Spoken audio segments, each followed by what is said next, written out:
आलीस, ये ये. अगं सुनबाई बघ तरी कोण आलंय ते. अय्या वंश आलात तुम्ही? द्या द्या द्या बॅग द्या. आणि हे काय वंश, तुम्ही एकट्याच आलात? पोरांना पण घेऊन यायचं ना हो. अहो मुलं ना उद्या येणारच आहेत, आमच्याही सोबत घेऊनच येतील त्यांना. बरं बरं ठीक आहे. आता ही बया 4 दिवस इथंच राहणार आणि त्यातून हिची पोरं पण येणार. माझ्या डोक्याला ताप नुसता. वंश चला, मी मस्त गरम गरम डाळ भात बनवलाय, पटकन जेवून घ्या.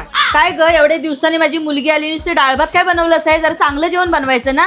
हो वहिनी, मला नको फक्त डाळ भात, मस्तपैकी भाजी चपाती आणि गोड खीर बनवा. तुम्ही टेन्शनच घेऊ नका, मी आता पटकन बनवते. थांबा तुम्ही. त्या डाळ भात बनवताना जीव जातोय आणि ह्यांना पंचपक्वान्न खायचे आणि ह्या म्हातारीला तर नुसतं काय कामधंदेच नाही, फक्त डिमांडच करायची माहिती.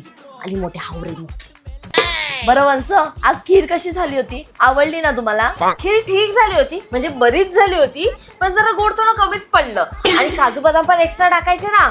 अगं तुला मी सांगणारच होती, माझी बाय ना खीर तर एक नंबर बनवते. ते असेपर्यंत ना तू पण शिकून घे. जेवणात तर एवढी सुगरण आहे ना, तिचा हातच कोण धरू शकत नाही. अगं हा मम्मी बोल. काय नाही ग, आमच्या वंश आलेत ना, तर त्यांच्याशीच बसून गप्पा मारत होते. मी करते बरं नंतर तुला फोन, आता मला गप्पा मारते. हा ठीक आहे चल. हा मम्मी बोल.